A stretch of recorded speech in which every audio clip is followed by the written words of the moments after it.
Goddag og velkommen til den sidste live tv-avis og den sidste dag på jorden.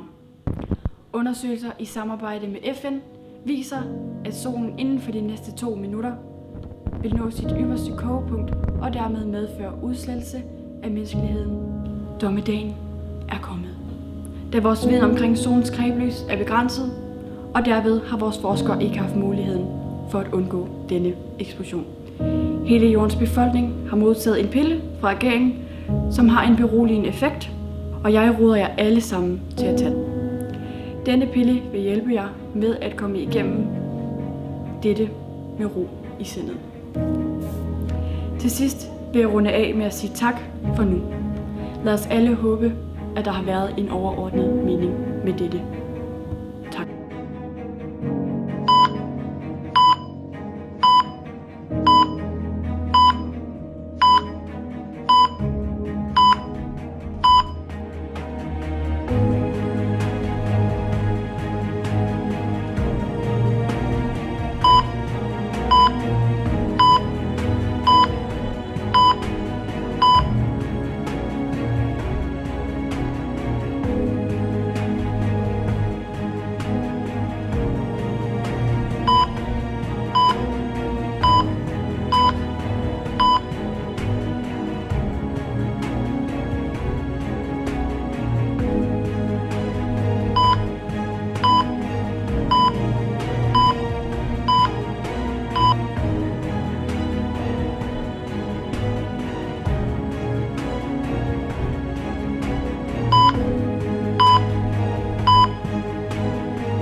Må jeg bede om jeres opmærksomhed. Solen er ikke eksploderet. Der har aldrig været nogen eksploderende sol, og dermed ingen dommedag. Det her var et fupnummer, udtænkt af regeringen på grund af overbefolkning.